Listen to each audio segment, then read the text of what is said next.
And we're here. We've arrived. Welcome, one and all, to Free Roam, the super awesome podcast that everybody loves the moment they hear it for the first time until the last time. How is everybody doing? Wow, our slogan. It's amazing. It fits on a t-shirt. Right in the feels. Yeah, thanks everyone for watching, joining, listening. Every week we're live here. 1 hour earlier, but that's best for our schedule, and thanks everyone for making it still. And we got some cool stuff to discuss, right, Luke? Yeah, no, we've got to give everybody a quick rundown of what we plan to get to over the course of the next hour or so. We have, of course, Summer Game Fest, which happened yesterday. Some announcements that were pretty cool, some that were kind of meh, and a lot of trolling from Jeff Keighley, I feel. And then we're going to DoorDash. You want to get some DoorDash?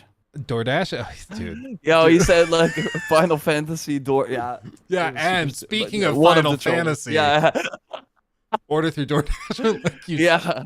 That one I'll give him credit for. And Nick Cage, but we'll get to all of that. And we also are going to briefly touch on Xbox Showcase, thoughts, what we hope to see, what standards are potentially, and of course the Lies of P demo, which dropped out of nowhere yesterday and has been receiving rave reviews thus far. So lots to get through. Just to give everybody an update, we still do not have a baby. Me and my wife, not me and Joel Raptor. But we still do not have a baby. It is sort of progressive. Like, the thing with babies is that sometimes it can take like days and days of very slow progression before you get to the point where like what most people would think labor is like. So we're like slowly easing towards it. The doctor yesterday said they don't think that the baby's going to be like staying in there for the rest of the week. They think that the baby's coming this weekend. So I don't know if I'll be here for the Xbox Showcase. Might have a new little fella to watch over that will be keeping my hands full, but you never know. I have a buddy, his wife went like 10 days late, so that would mean that the baby hear that it's late, right? Well, first baby can go late. Second baby almost always comes earlier than the first one. And Lockie came exactly on his due date, and this baby's due date is on Saturday, so tomorrow. Okay. Yeah. So it's going to be, theoretically, we could go another week and a half. It probably is in the next, 36 to 48 hours, but we're just going to wait and see. So we're playing it by ear.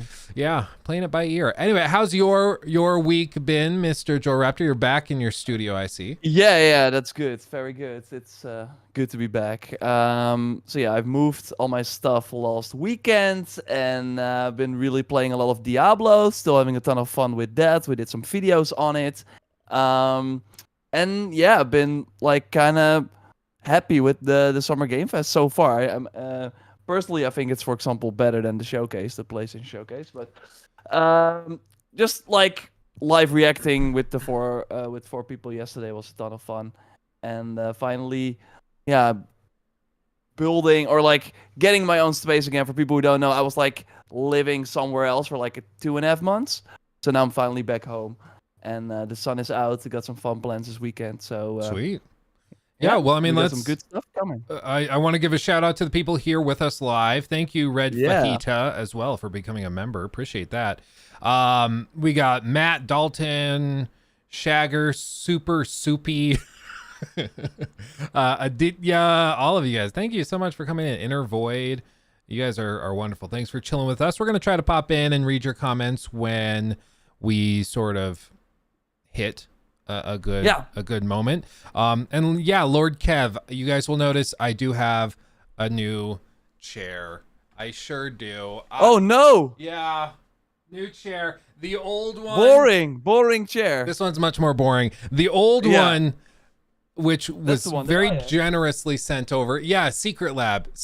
They sent me that exact one, and that was very nice of them. I love the Assassin's Creed design. It's the red part on the side is actual quilted. It's phenomenally well done. But I'm an old man and I have a bad back. And yeah, the embroidered back. Oh, it's great. Yeah, If I yeah. could get this chair that looks like that, I would pay so much money for it. But I got man, this. Like, I got this pillow, and that is oh like helping me out. So I'm kind of cheating because yeah, I agree. Like, without the pillow, it's not that great. yeah. But I just got a pillow from like my previous chair, and I combined the best elements. That's how you do it. Yeah, you're making a, Yeah. a Frankenstein chair. So now you right got like there. an IKEA chair. What is it? What are you sitting No, on? this very generously was provided by it's like Herman Miller. Okay. So this is the same chair that like apparently Obama used in the White House. So Whoa. it's a nice chair, and I'll tell you what, I sat in it, and immediately I was like, okay, I get it. I understand now. Okay, I get it. And then I asked my wife, I was like, hey, you should try this chair out. Because it comes in a massive box. You don't even build it. You just open the box and it rolls out fully assembled. Oh it's my kind God. of awesome. But Yeah. we rolled it out. I sat, oh, that's awesome. I asked my wife, come try this. She's like, I don't know. I don't really want to. But then she sat in it. And then I got Now you up have and I to. went off to do something. And I came back like 5-10 minutes later and she was still just sitting in the chair. Oh. Because it was so comfy. So I will give them credit. I understand why this chair is considered the standard for this. Shocker, chairs designed to look like racing chairs, not as ergonomic as chairs designed to be ergonomic.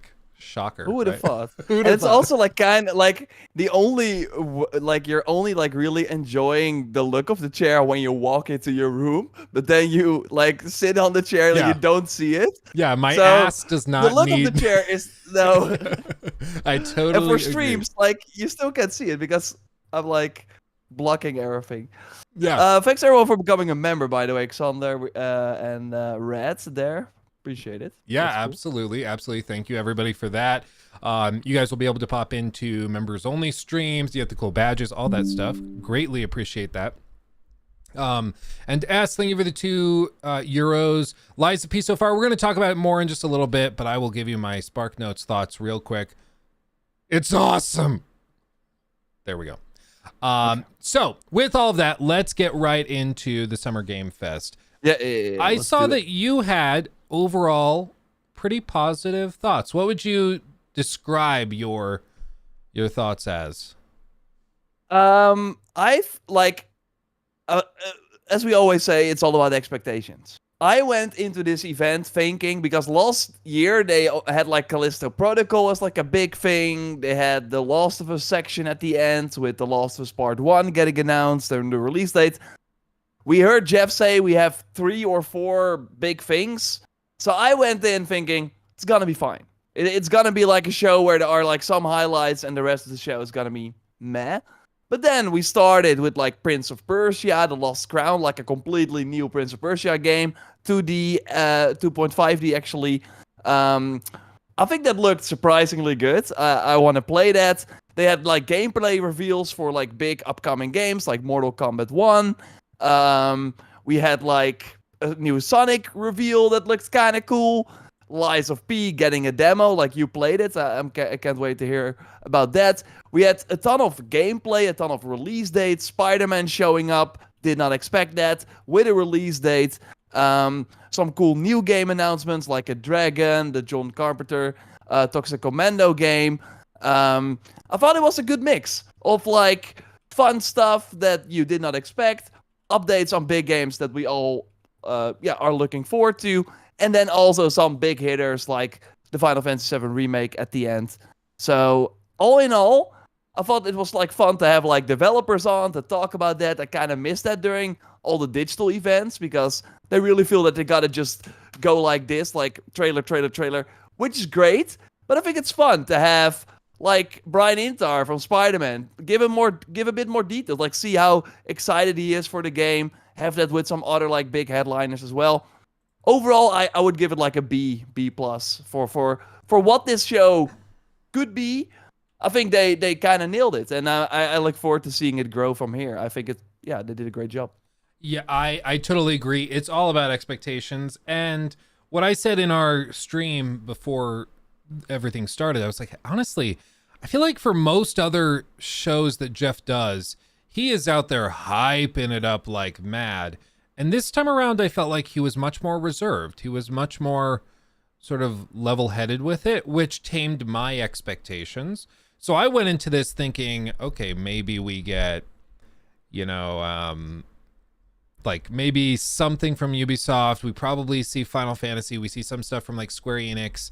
I was not expecting anything like GTA 6 or anything, but I was like, okay, we probably see a couple of cool things, another trailer for Immortals of Avium, that kind of stuff. And I think in general, it delivered largely. I thought there were a few cool, like really cool things and surprises I didn't see coming. The Prince of Persia thing I was not ready for. And then other things like having Nick Cage come out.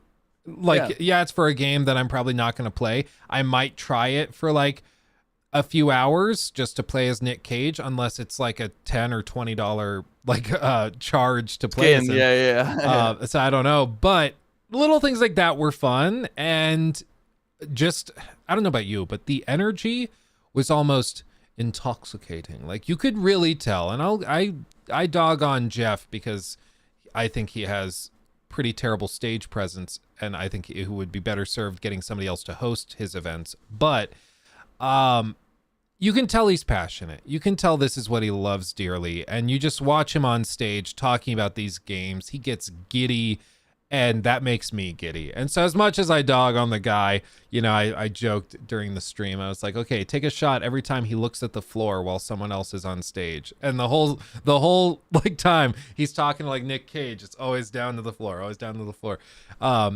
Which honestly, I would just be like on my hands and knees in front of Nick Cage, to be fair. But we dog on Jeff because it's fun. I still think like he's one. Yeah, he's still a gamer. He's still like of course, he has done this many times, but you really see, for example, with Nick Cage, like he is like starstruck all the way. Like he's like Nick Cage, like how he like looked when he announced that he still could not really believe it. Yeah, which I think is like fun to see. Well, and I maybe that's part of the grand plan for Jeff, is that he is a gamer.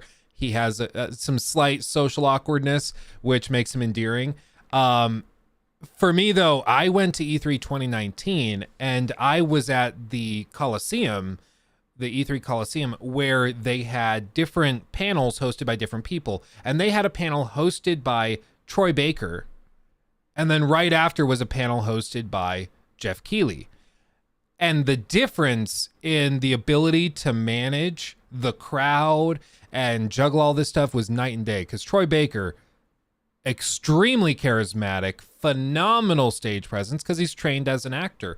So that gave me a taste of like, oh, so that's what that would look like if they got somebody like Troy Baker to host fair. the Game Awards or whatever. But let's be honest, Jeff has built this whole thing up, and his, in addition to making probably millions, his charge is to be on stage to introduce all this stuff. And if that's how it goes, that's how it goes. But I do think eventually he'll need to bring in hosts to let it grow bigger than just him. But anyway, that's beside the point. In general, I thought the show was pretty solid. I don't have anything like bad to say about it, other than I felt like at the very last minute he built up that Final Fantasy announcement in a way that made me instantly go, wait, the rumors were true? Are we getting like Bloodborne on PC or something? Like, I thought he was building up to something huge, and then it ended up being just like an official announcement for something we already knew about. Yeah. It was really the perfect example of him being in his bubble, where where you probably saw a lot of people speculating if Final Fantasy VII Remake, the Part 2 was gonna be there, and he was like, hey, I'm not gonna tell them. But for the majority of people, they were not in that bubble. They were like, what is he talking about? And then when he says that, I mean, I think he probably said it because it's cool to say. The rumors were true. That's just a cool line, right? Yeah. It didn't make sense for this because it's oversold Final Fantasy. If he said, and there's one more thing, I think you will like it, and then bomb Final Fantasy, and then you're like, whoa, I did not expect that. But even at the start of the show, at the start of the show, he was really like, I have like a big finale, and I don't know, man. Like Final Fantasy is huge, but it's for that audience. Yeah, it's huge, and if you hype it up. Well, yeah, sorry? And it's a known quantity. That's what was my frustration. Kind of like with the Sony showcase. their big announcements were like, yeah, Spider-Man 2. Yeah, it looks great. We knew it was going to look great. We already knew about it. Like, that's just not the same as here is a bombshell of something you did not see coming at all. Like that, we went back and we watched on stream a couple days ago, we watched some of the best game announcements and game announcement trailers of all time. And you watch the video of like that original God of War 2018 reboot trailer. And the live audience. And you see Kratos emerge from the shadows, and you just hear somebody in the corner. Like, people just lose it. But that level of excitement and just no way, I haven't felt in a while, and that's what I'm starved for. So I'm hoping. To be fair, I'm gonna give him credit for the fact that he did have a live audience. He could have easily just like made a direct style presentation. I think a lot of people involved would have been like, sure, that's way easier. Let's do that. Let's record it a few days in advance and just put it live. But having that audience there did help. Like it just gives that old school vibe. It's really with the direct style sort of where we are at now with COVID, of course, accelerating things, where everyone is now doing that Nintendo Direct style thing, finally having the audience again. And at the Game Awards, you mostly have like developers and like industry professionals, so they're not gonna like yell at every like little thing, but having fans in the audience is just something that's it just makes things way better. And it was especially funny when it was like, oh, we have Alan Wake 2, woo, a new Fortnite season. And nobody was like clapping. There was like one guy, and I was like, an epic employee, like. I agree. Well, one of the biggest surprises, perhaps, was not something that was there, but rather something that wasn't, and that is the expansion for Cyberpunk 2077. Yeah, I saw some people in the chat talk about it as well. Yeah, there were weird articles that like were posted to major websites that said, oh no, it's going to be at Summer Game Fest. So everybody saw that and was like, okay, so it's going to be at the show. Apparently Play Days. Well, that's where things got apparently confused. Like wires got crossed. Exactly. There are people, so a lot of YouTubers, creators got flown out to LA, and you know, I'm having a baby, so couldn't quite swing it. But a lot of creators, it was one of those. We started talking a while. I don't know how much I can say, but basically, we have a baby. I don't know if I can go into it, but there's creators that are out there right now. I don't know if it's right now or if it's in a few days, but one of the reasons they were flown out there is to play Cyberpunk and the expansion. So it seems as though wires were crossed where some journalists thought, okay, well, if it's going to be there to be played by journalists, it's going to be in the show, right? And apparently wires got crossed, so that got out. People thought we're going to see it. We didn't see it, which was surprising. I think they even announced it officially on their Twitter account, CDPR, that they were at the Playdays. So it was like really officially out there that the DLC was going to be playable, because I think they are doing that because one of the big critiques for Cyberpunk, the original, was that nobody played it almost before release. So they're now like doing, of course, a different approach. But yeah, I thought as well, because I think the Playdays are right now, or like this weekend. And I thought, okay, then it makes sense to like unveil it at Jeff Keighley's thing. But now it's probably going to be at Xbox, of course. They properly revealed the game with Keanu Reeves, of course, also at the Xbox. So yeah, maybe they're doing that. Some people were saying that they don't think it's going to be at any of these. They think it's just going to skip all these events. I think they would have said it already. Yeah, I think we're going to see it. I think they've built a relationship with Xbox. There were rumors and some very fake, like obviously fake leaks of people saying that they have timed exclusivity with Xbox for like 6 months on console. Way. I don't personally think so, but I do think it's going to be probably shown off at the Xbox event. What I can see is that they will put like Cyberpunk, the original game, like on Game Pass, and then the DLC, of course, not. So that might be like part of the deal. Yeah, which would help, I think, both people, because new players coming in, and then they might buy the DLC. Yeah. So, no, I think that would be a slam dunk. I agree. And it's coming probably sooner. Like, I do believe that rumor, that it's coming sooner than we think. Like, I think it's going to launch before Starfield. Oh, really? Actually, I guess that makes sense. The rumor that's been floating around that I've seen is like August. Yeah, Maybe so that like would be early before August. So Starfield. that makes sense. Yeah. Let's see. From chat, Super Soupy, leaks also just make it a lot more difficult to be shocked by anything. Metal Gear would probably have gotten a much bigger reaction if it wasn't leaked ahead. I mean, I agree. Leaks always can make things difficult. The bigger the industry gets, the bigger these companies get, the more difficult it is to keep things hush hush. Like Apple with that Vision Pro headset, Yeah. that was like almost exactly leaked. Every aspect of it was out in the wild before it was announced. Still seeing it though was Yeah. like kind of cool. Well, the one thing you cannot typically leak is software features for like something like, you know, the Vision Pro or that type of thing, and how they're going to market it. That's all usually locked down pretty hard. And you know, I was expecting the Apple headset, but I wasn't expecting them to like just fully embrace the dystopian like father with the goggles on taking pictures. You're gonna be that in a his, year, right? You're gonna like look through those goggles. Well, it's just so we are going ridiculous. to stream next year with those goggles on. Well, I was telling Chad, I was like, maybe I buy it and then like try some games on it for a day so I can make a video out of it and then just return it instantly. But I was like, how insane is it to think, unironically, that, oh, this is a touching moment. Hold on, kids. Okay, let's get this on.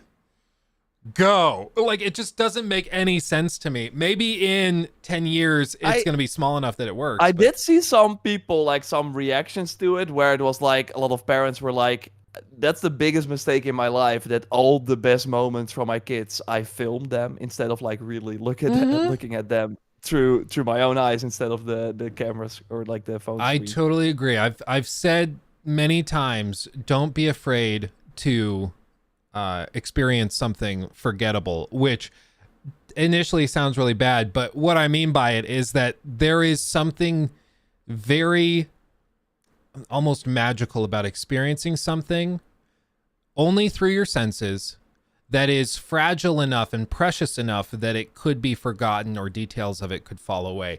That's why we didn't film tons of stuff with like Lachlan's birth or that stuff, just because like we wanted to be there, experience it ourselves. And then we take baby pictures afterwards, of course, but you got to be able to just enjoy things. Yeah. The best memories are the ones we forget. Exactly. Nice line. That's precious. But anyway, video games. Anyway, yeah, we are filming now. So are we now underselling our like videos or? Yeah, nobody What are we watch doing any here? of this. Go Just touch go grass. outside. No, Yeah. I was gonna say the Prince of Persia thing. I want to touch on this real quick. I agree with you. I thought this was kind of surprising. I didn't see this coming. I thought it actually looks pretty, like honestly, pretty decent. For those of you not familiar, this is what it looks like on screen. You can see it. It's like a 2.5D reboot is my understanding. They're just kind of trying to give it a new identity. Its own little like sort of Fortnite meets Borderlands art Immortals. style. Immortals is a little bit there. Yeah, it's interesting. It's got its own unique flavor, and honestly, everything that we've seen that they showed here looks pretty decent. Boss fights, platforming. I thought it looked pretty good. It brings me back to like the kind of old Ubisoft that wanted to try stuff like this, right? Like the what was it called? Like the Valiant Hearts and the other one with the red-haired lady. A turn-based game. Maybe Chad knows. But yeah, like, they're gonna know. Yeah, the Ubi art games. So like, stuff like that is like we haven't seen, because Ubisoft at one point was like, if we can't like support it post-launch, we are not going to do it. But they luckily stepped away from that. But yeah, the big story here actually is, because I think we both agree it looks great. I did not expect this. Seeing Prince of Persia, I think when they started this project, they probably did not think that they would launch before the remake. Here we are though. The Sands of Time remake is still far away. They're really like still putting together the team as we speak in Ubisoft Montreal right now. So yeah, that's still a few years away. But like the dislikes on it, 16,000 dislikes versus 4.5 thousand likes. That's crazy. That's really crazy. Yeah, Child of Light. Yeah, thanks. Yeah, I mean, I I understand it's really, really easy. It just auto plays to The Witcher. 1 hour of emotional and relaxing music. YouTube knows me. Yeah. Yeah, it just, I understand it's sort of trendy to just bash Ubisoft because frankly, it's very easy. But part of all of this is bashing them when they do something bad and then praising them when they do something good. And I'm not sure what people are hating on here. In the comments, people are saying that it's basically like for a lot of people who are out of tune with gaming, they're like, I liked Prince of Persia back in the day. I want another game like that. Why are you making this? Because this is like more in the indie realm for people. Like, it's not the AAA sort of realm that Prince of Persia back in the day was known for. And here, you must respect Ubisoft's consistency, killing every franchise they get their hands on. Like, comments like that. Or like Ubisoft CEO, we should reveal our new Assassin's Creed game. Ubisoft, or like the music. A lot of people are like not a fan of the rap music as well. Yeah. That's being used. Yeah, every time Ubisoft announces a Prince of Persia, I consider finding a new hobby more and more. Like it's dark, man. This one, Ferdman, maybe? I don't know. Looks more like Prince of Bel-Air than Prince of Persia. It seems like in general, people didn't like how they chose to reveal it. They didn't like the music choice. Yeah. They felt like it was trying too hard to be cool and hip. And fair enough. I mean, I get that, but from looking at it, I think what they actually showed, the gameplay looks decent. The character designs, maybe you don't like that, but frankly, it's not like the soundtrack for the game. It's not like if we like play this game, we will hear this exact track. Like we know, right? So sure, they should criticize Ubisoft or the trailer, but I think we should be happy that Ubisoft is doing games like this, and that Prince of Persia gets another rep because no pun intended. But that they're doing stuff with the series, right? While it was dormant for a really long time. Yeah, they're trying, and I mean, at this point, they are. I feel like they're between a rock and a hard place. They could just do a total reboot of Prince of Persia, but as I think we both know, the difficulty with that is it's going to be pretty hard to distinguish and differentiate between Prince of Persia and Assassin's Creed, especially if they're trying to go and offer a lot of like stealth options with Assassin's Creed. They start to blend together. I mean, you can now have a Prince of Persia outfit in Mirage, so you can already. But I look at this being like, Ubisoft has Prince of Persia. They're probably like, we cannot invest the amount of money that people want that we invest in like a AAA game because we don't think it will sell as much as we need. Yeah. So we're gonna do this instead. It's this or nothing, and then I prefer this. But like a lot of people watching the YouTube video are like, "What the heck is this?" Right? So I don't know, but maybe those people were never going to play it anyways. So we will see. My general feeling is a lot of the people that tend to jump onto these hate bandwagons we're never actually going to really play it. You know, they just and January it's coming. Yeah, pretty soon it'll be a good time, and if it's a little smaller and quicker in scope, then I'm down. One of the biggest surprises for me at the show was the Lies of P reveal and demo. I have been playing it. I have been having a jolly old time. This demo, I don't want to like spoil too much. I'll show some gameplay on screen now that is early in the demo. This is from GameSpot. But this demo is like way bigger than I was expecting it to be. Like you could easily, depending on how good you are at these games, it could take you an hour and a half to get through. It could take you 5 hours to get through. There is a good amount here. There's a handful of boss fights, all of different styles and move sets, different weaknesses to elemental damage. You can, like in this demo, you can even go so far as to like start upgrading your gear, your loadout for your character. You can level up a handful of times. It's just like a big old chunk of the game that they just gave you. It's pretty baller. In terms of generalized, First 2 chapters. yeah, Right? like First 2 chapters. Yeah. there's a lot. And in terms of general play, I feel like the game performs ridiculously well. I was running this natively at 4K, and it was locked at 144 FPS, and no DLSS or anything on the highest settings. On my Steam Deck, I tried it last night. On low settings, you can get this thing running with AMD FSR2 or FSR1, whichever it is on the Steam Deck. You can get it running at a solid 60 frames. That's wild. That's good. Like, that's Yeah. wild. It's just refreshing to get a game that's not even out yet that runs really, really well. It's really, really impressive to me.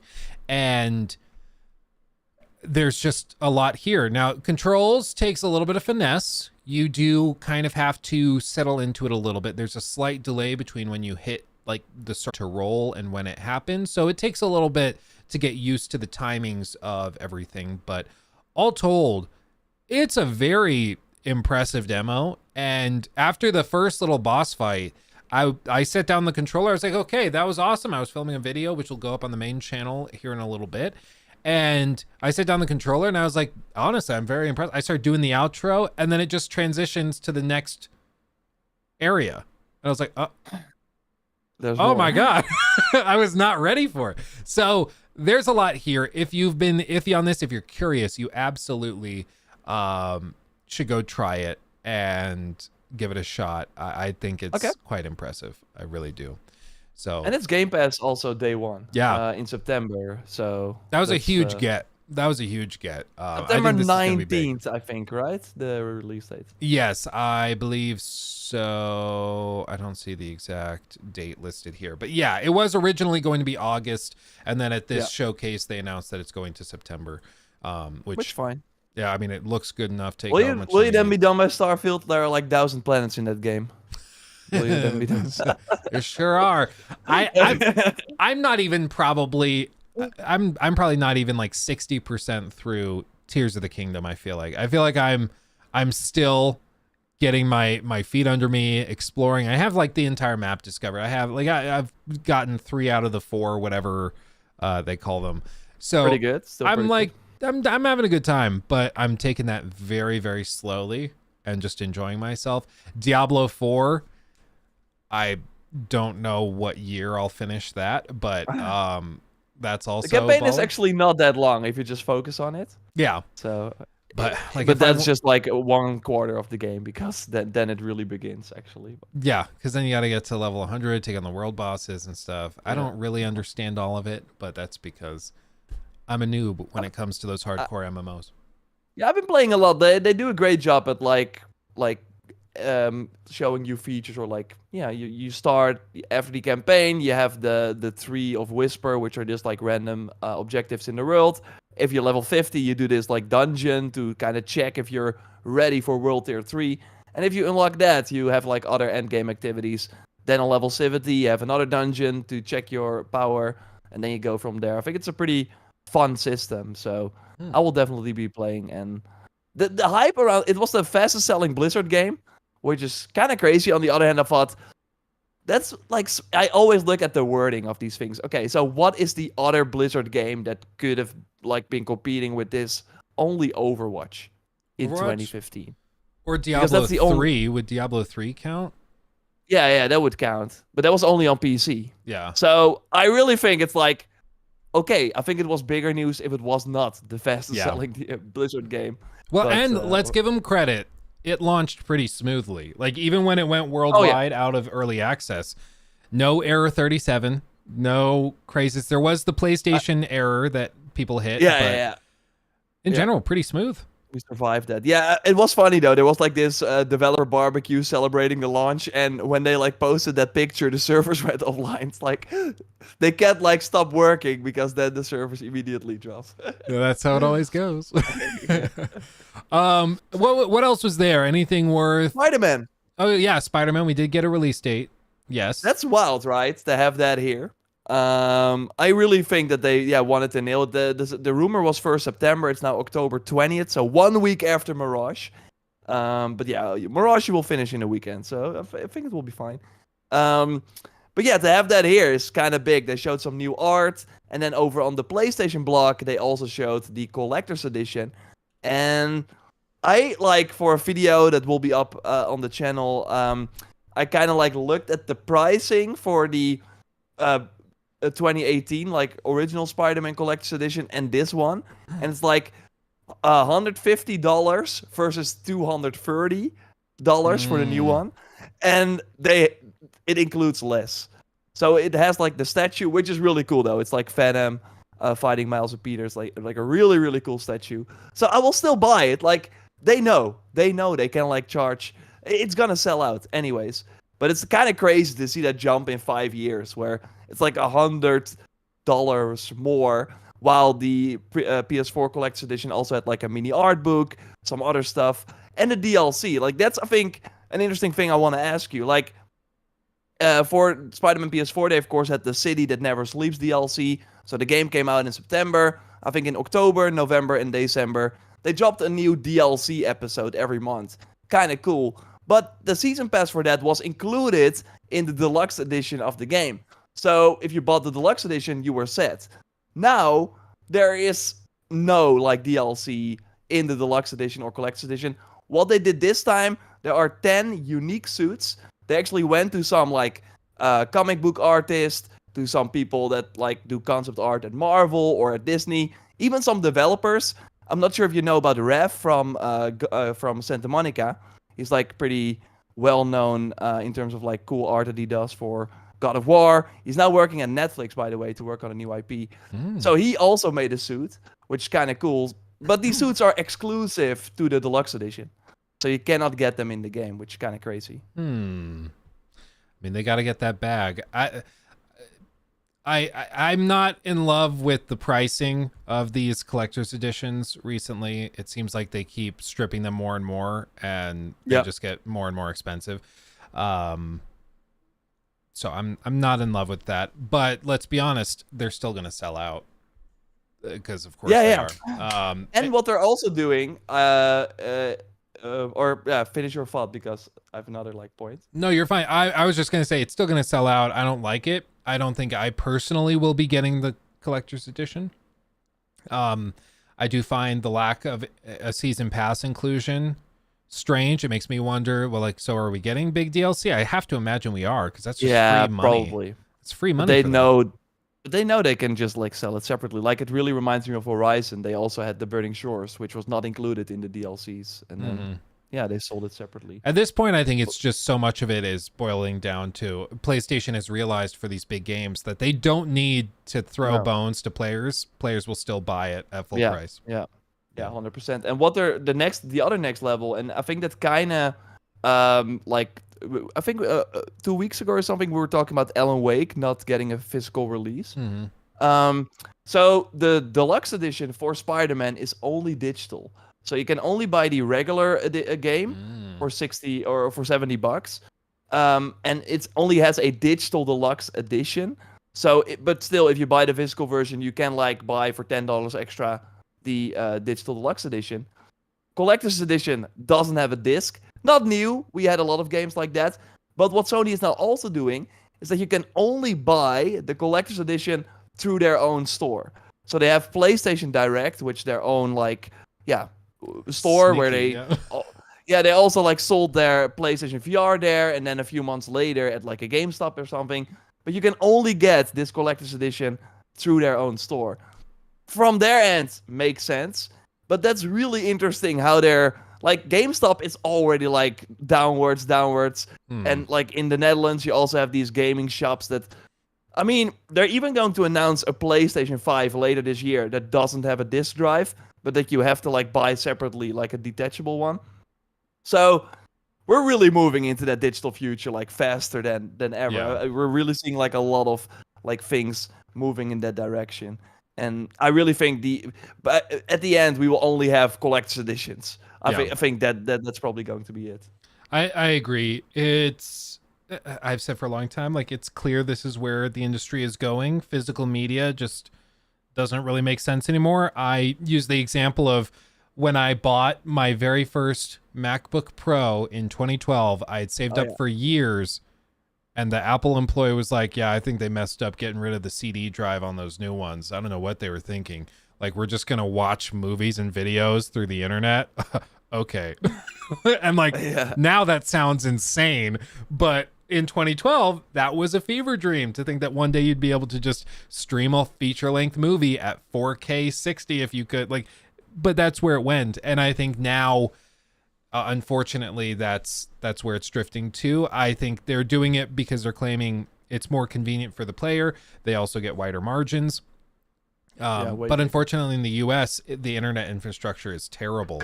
So for some people in the US and all over the world, I'm sure, but of course I know the US, the idea of downloading a 100 gig game is literally like a 3 to 4 day process. So it's not just like, yeah, I'll go down to the store and get the game. No, this is like, okay, I'll play it next week.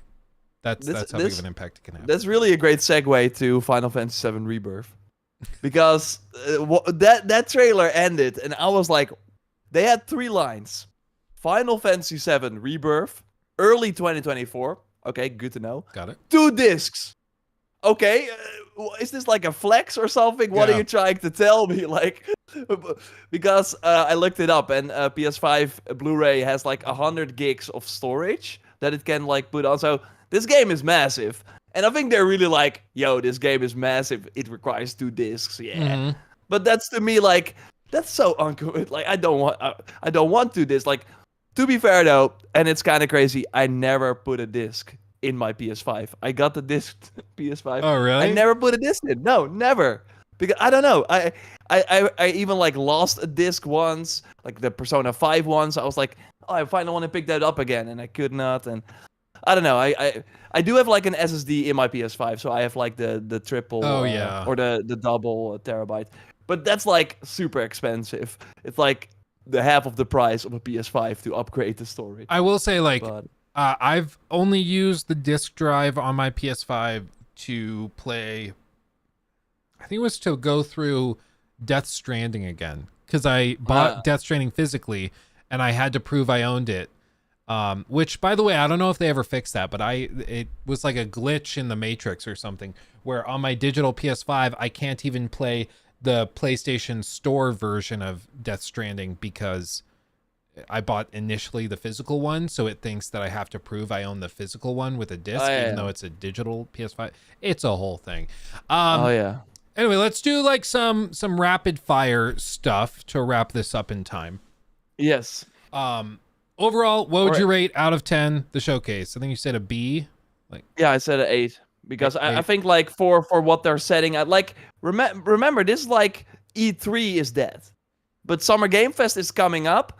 And if every year we can look forward to a show like this, like, developers are way more like, they're like, yeah, this seems like a legit show to put my games. Like, it's wild. Like, if you asked me, I think, or anyone else, a few months ago, they were like, okay, there's gonna be this big Final Fantasy VII Rebirth trailer. Where do you think they will show it? Summer Game Fest or the PlayStation Showcase? Everyone would have said PlayStation Showcase. But no, they're doing it at Summer Game Fest. Maybe because they had Final Fantasy 16 in the place. That's my only like sort of thing where maybe they don't want like 2 of those games in the same showcase. But apart from that, I think he did a great job. Yeah, I would probably sit it at like 7.5 to 8 out of 10.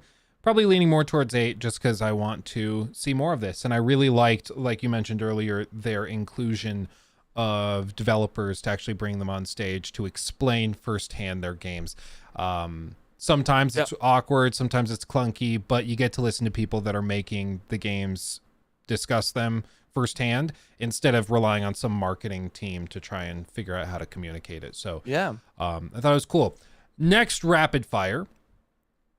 What are your top 3 predictions for the Xbox showcase? First of all, Scott, I see you in the chat. Was cool to have you there.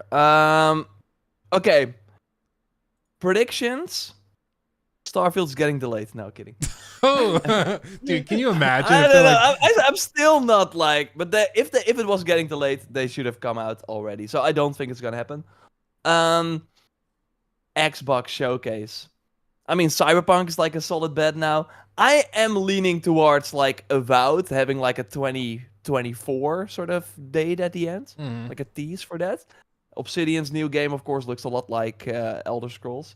And like Fable, I really hope we see that. But I think it will be another one of those trailers where they are just like reminding us that it's still alive, because I think a lot of people are kind of doubting that. But I don't think they will like have any release indication or whatsoever. It's just like, hey, because right now, if we want to talk about Fable, it's always that frog and the fairy, and yeah, that's kind of it. So show us more. What is the actual vision? I think Kojima's like streaming game is gonna be there. So those are already more than 3. But he, of course, went there like last year to announce that he's doing something. That was kind of like, hey, we have got Kojima. Show actually what you're working on. So I'm gonna think about more. But curious to hear yours. I agree. I think we do see Fable. I think that they probably, I think they throw out a year. They might do late 24 or something, but I think that they'll toss out a general range. I've heard people saying maybe we see Gear 6. Yeah. That's, I think, pretty likely, just because I think 2019 was when Gears 5 came out. So it's been a while. And they've done recently like tech demos with Unreal Engine 5 to show what it would look like. So they're clearly working in the engine actively. So I wouldn't be surprised if we get something for Gears 6. Again, probably like coming 2024. I think they'll be very cautious to pin down exact release dates more than like 6 months in advance, because I think hopefully they've learned their lesson. Do you think Hellblade this year? That's the one where I'm really torn. Do you remember how they did it with Hellblade: Senua's Sacrifice? Did they have a release date well in advance for that one? I don't recall. Very close, but that was like before Microsoft bought them, so Yeah. I do think it's getting kind of different. I don't know. I think that one could benefit from a sustained marketing campaign. It makes, or actually, Phil wanted to have like a big game every quarter, right? So that would be Starfield this quarter, and then you got Forza the next one. So that already pushes Hellblade further out. I mean, they don't need a holiday game, I think. It's actually kind of crazy how October and September are stacked, but we don't know anything about November. That's kind of weird. I think Avatar might be there. Yeah, that would make sense to me. Yeah. So yeah, I think we see Hellblade. Avowed, I do think we'll see. I think that probably is like late 24. Everybody's throwing out their wild card guess, just what would be something totally amazing that you would be blown away by. I honestly would be stunned if they announced for BGS that they were doing like Fallout New Vegas remastered or something like that. There was the rumor and leak that happened through the SteamDB pages where there was a branch within Fallout 4 labeled Fallout New Vegas 2, which some people said, well, it's Fallout New Vegas 2.0 is basically how they were treating it. So that could be a remastered version of Fallout New Vegas that they sell as a spin-off or as an expansion or a part of the Fallout 4 next-gen pack. Who knows? But that one, if they announced a remastered Fallout New Vegas, I would go daffy. Yeah. I would lose it. What's your wild it's card? It's crazy that they have all the ingredients to do that. It's like they don't want to make money or something. I don't know. Yeah. What they're At doing this over point, there. it feels like it. You got Obsidian. It's the same just thing with chilling like there. Bloodborne 2. They said they wanted to do it, right? They said they even wanted to do it, I think. Yeah, So they it's said kinda we would like- love to do another one. I think what the CEO officially said is we're not doing it, but we would love to. And maybe it's that Microsoft is giving it to another team, or maybe it was that Bethesda Game Studios is handling like They get them on Elder Scrolls. Why is Elder Scrolls like still early? I know they make Starfield, but it's I think I don't know, man. what it might be is it might be that they, for each like generational leap, they do one of these like testing projects, and for the prep for the Fallout 4 release, where they were cranking the engine up, they redid a bunch of work within Skyrim to upgrade that. That turned into the anniversary or whatever edition, where it cranked all the graphics. So maybe they're doing something similar where they went back into New Vegas to do that, to crank the engine for Elder Scrolls 6 or something. But then again, I don't know why BGS is doing that when they didn't make New Vegas, right? Like, it seems weird that they'd be having them do it. So who knows? Who knows? But yeah, I agree. It seems like easy money at this point to just do that. Yeah, you got like some of the biggest franchises, and yeah, it feels like you're not like really utilizing that. I want to see like Perfect Dark. That's my sort of that would make me happy, like just to see that again and see what kind of game it is. Because I bought an Xbox because they announced these games for Fable and Perfect Dark, and yeah, the promise of like these big studios that I like that would make new games, like maybe a new Wolfenstein. That would be pretty awesome. And maybe they're doing, like, we know IO Interactive, of course, that they just finished Hitman, or like they're still supporting it, but they're doing the 007 game and also like an RPG. There were some rumors that Microsoft was involved with that. I want to see like those new big projects that I don't know I was looking forward to, but then I saw this trailer and I'm like, okay, I wanna play this, and I hope Microsoft has some of that. We know Persona 3, the remake, already leaked, so they're gonna have that. Some Hi-Fi Rush DLC achievement leaked. So do you think Indiana Jones? Show. Yeah, I mean, would be perfect time, right? The movie is out now. Yeah. I don't know, but yeah, if they are doing Wolfenstein first, then I don't know, man. It's kind of hard. Yeah, I think it's going to be good. Either way, I think that Xbox has a lot more ammunition going into this showcase that we know about, where I think they could just have a baller show. And then they just need one bombshell that surprises a lot of people, and they win the summer shows. They can. It's like, the goal is open for them. They just have to like, score. Not trip on the way to the basket. No. I mean, there was the one thing, I guess this is one last prediction I want to get you on the record for, okay? Sure.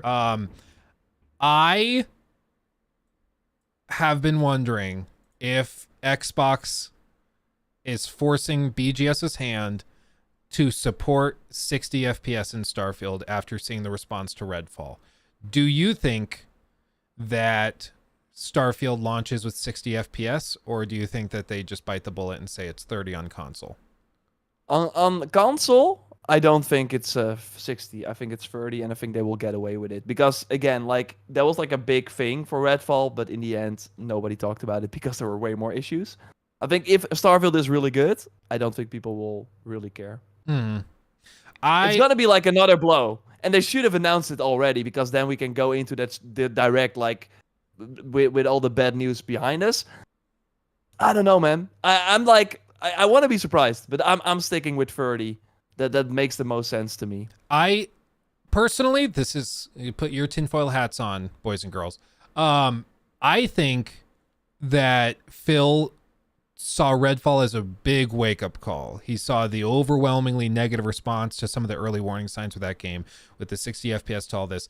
And in that Kind of Funny Games interview he did, where he talked about Redfall a lot and talked about 60 FPS versus 30 and all that, you know, he said, well, we want to respect the devs and what their decisions are, but it's clear players, you know, want, you know, to crank the knobs on these things.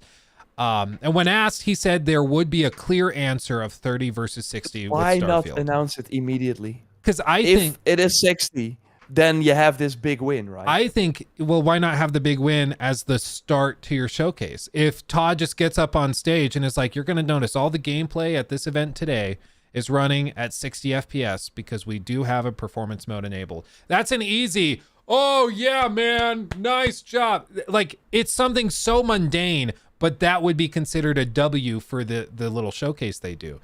And like, even if they say that and then it turns out, well, it runs at 360p and that's how they got 60, you know, at least then it's there.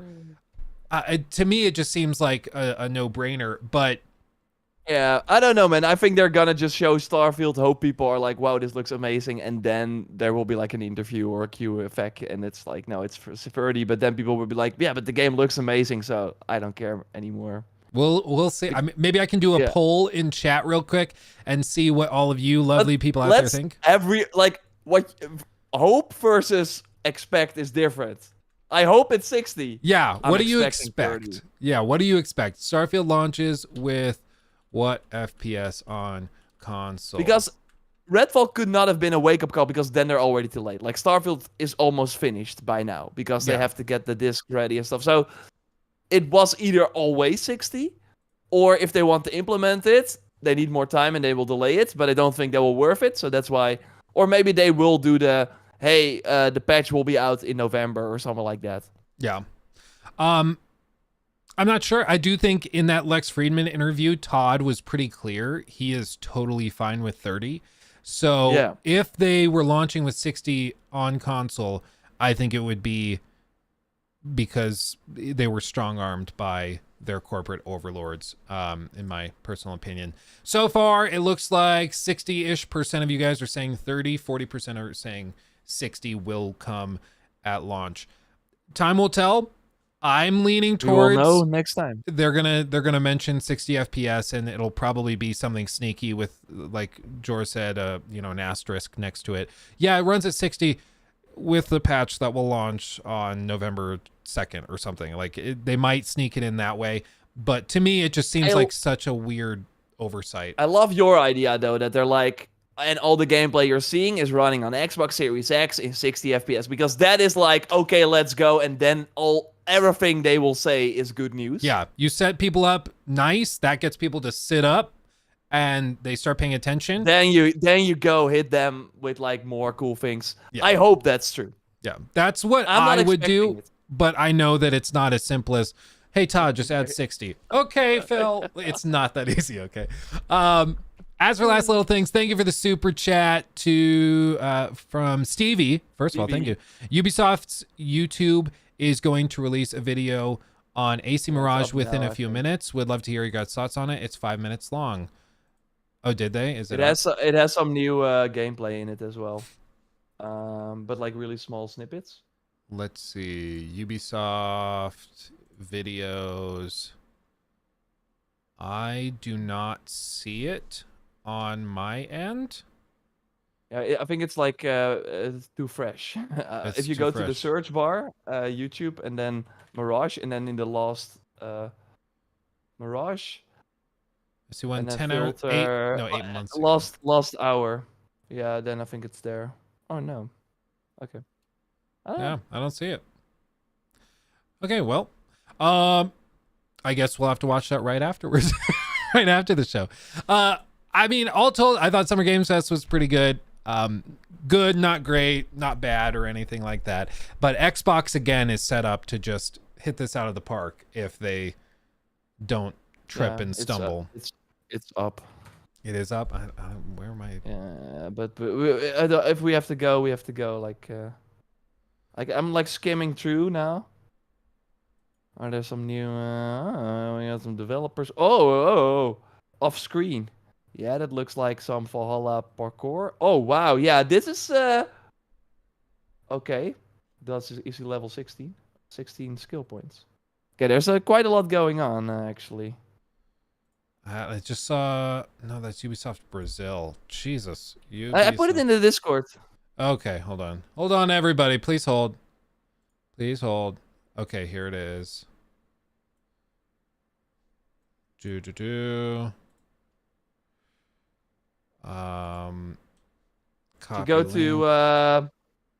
to 138, then you got some gameplay. Okay, share screen so you guys can see what we're looking at. This just dropped within a few minutes. 138 is some new gameplay. Yeah, it's some dev interviews. Showing it running. Some nice movement. The cloth physics, baby. Oh, yes. Yeah. Oh, baby.